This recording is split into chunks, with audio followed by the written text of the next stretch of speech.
Hello friends, आज हम सी में एक प्रोग्राम देखेंगे। Write a function that returns one if two matrix pass to its as argument are equal. अगर इक्वल है तो वन रिटर्न करेगा, अगर इक्वल नहीं है तो जीरो रिटर्न करेगा। एक फंक्शन बनाएंगे जो चेक करेगा मैट्रिक्स इक्वल है या नहीं। तो इसके लिए सबसे पहले तो हम फंक्शन बना लेते हैं इंट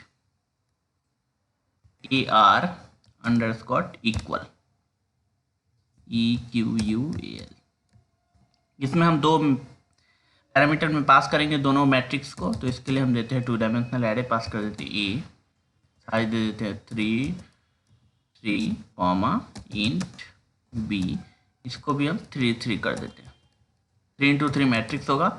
अब क्या करना है, चूंकि हमें इक्वल है या नहीं चेक करना है तो इसके लिए हमें लूप लगाना होगा। तो उसके लिए हम आई और जे दे देते हैं और एक फ्लैग वैल्यू देते हैं। ये बुलियन टाइप होगा 0 या 1। यही आप रिटर्न कर सकते हैं या हम इसको अलग से रिटर्न करेंगे, उसको देखेंगे प्रोग्राम में आगे। तो सिंपल है। अब क्या करना है, हमें मैट्रिक्स को चेक करना है इक्वल है या नहीं। तो इसका लॉजिक ये है, अगर इक्वल है तो इक्वल चेक, जैसे ही इक्वल नहीं होगा हम ब्रेक लगा के मैट्रिक्स को ब्रेक के बाहर निकल जाएंगे। अगर इक्वल होगा तो पूरा चेकिंग करेंगे। तो इसके लिए हमें क्या करना होगा, सिंपल फॉर लूप लगाएंगे। For i equal to 0, i less than 3, i plus plus. फिर for j equal to 0, j less than 3, j plus plus. पहला वाला रो के लिए हो गया, दूसरा कलम के लिए हो गया। यहाँ पे हमें चेकिंग लगाना है क्या, नॉट इक्वल। अगर इक्वल नहीं है तो ब्रेक करके निकल जाओ, इक्वल है तो पूरा कंटिन्यू करना है। If a i j not equal to b i j, जैसे ही इक्वल नहीं है तो मेरा चेकिंग हो गया इक्वल नहीं है, तो उस कंडीशन में एफ के वैल्यू को 1 करो और ब्रेक करके निकल जाओ। सिंपल। अब क्या करना है हमें, तो एक रिटर्न देना है, एक कंडीशन लगाना है। इफ एफ इक्वल टू 0 अगर हो तो हमें यहाँ क्या देखना है, फंक्शन में क्या बोला है, write a function that returns 1 if two matrices are passed to its argument are equal। अगर इक्वल है तब, तो 0 है उस कंडीशन में क्या होगा, आपका इक्वल होगा। तो यहां क्या करना है, रिटर्न करो 1 को, एल्स रिटर्न करो 0 को। सिंपल हो गया। अब मेन फंक्शन में आते हैं। Int main int A 3 into 3 matrix कर देंगे तो 3 into 3, B 3 3 comma I comma J for loop के लिए देते हैं। ऐसे देते हैं यूजर को printf enter first matrix elements, line लिख देते हैं। यहाँ पे फॉर लूप लगाएंगे। पहला हम रो के लिए देते हैं i equal to 0, i less than 3, i plus plus. फिर for j equal to 0, j less than 3, j plus plus. Simple हो गया। पहला रो के लिए हो गया, दूसरा कलम के लिए हो गया। मैसेज देते हैं यूजर को किस रो में, किस पॉकेट में इनपुट करना है। तो इंटर नंबर इन पॉकेट बना देते हैं हम %t और यहाँ हम देते हैं आई कॉमा जे। किस रो एंड कलम में हम इनपुट कर रहे हैं वो इससे दर्शाएगा।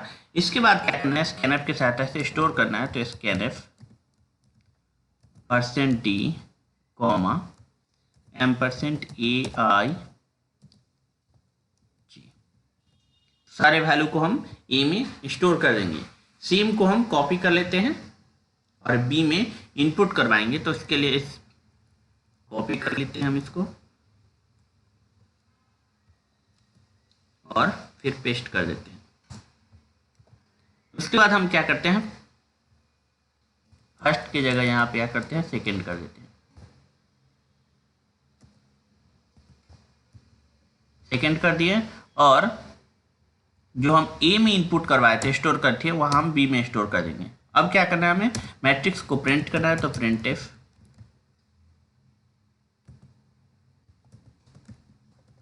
First matrix is slash n देते हैं और मैट्रिक्स को प्रिंट करेंगे तो for i equal to 0, i less than 3, i plus plus, फिर for j equal to 0, j less than 3, j plus plus. Print करना है तो printf %5d, एक नंबर के बाद दूसरा नंबर जब इनपुट होगा तो उसमें गैप होगा, 5 गैप के बाद इनपुट प्रिंट होगा। और किसको प्रिंट करना है तो ए को प्रिंट करते हैं। फर्स्ट मैट्रिक्स प्रिंट कर दिए और एक लाइन के बाद लाइन ब्रेक होगा तो उसके लिए हम देते हैं line break slash n। Simple हो गया। सेम को कॉपी करके हम सेकंड मैट्रिक्स को भी प्रिंट कर देंगे। कॉपी कर लिए, कॉपी करके यहाँ पेस्ट कर देते हैं, फर्स्ट की जगह सेकंड कर देते हैं, सेकंड, और यहाँ हम ए की जगह बी कर देते हैं।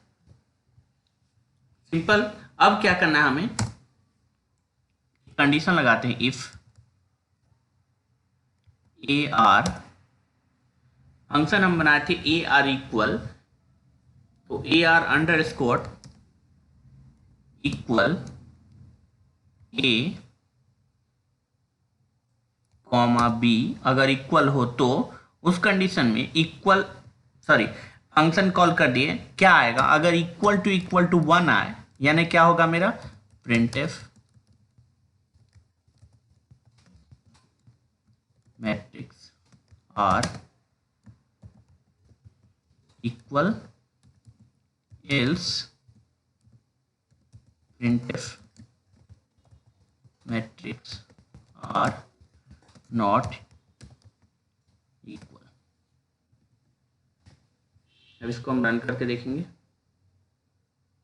वैल्यू देते हैं, सेम वैल्यू देंगे दोनों में, 1 2 3 4 5 6 7 8 9।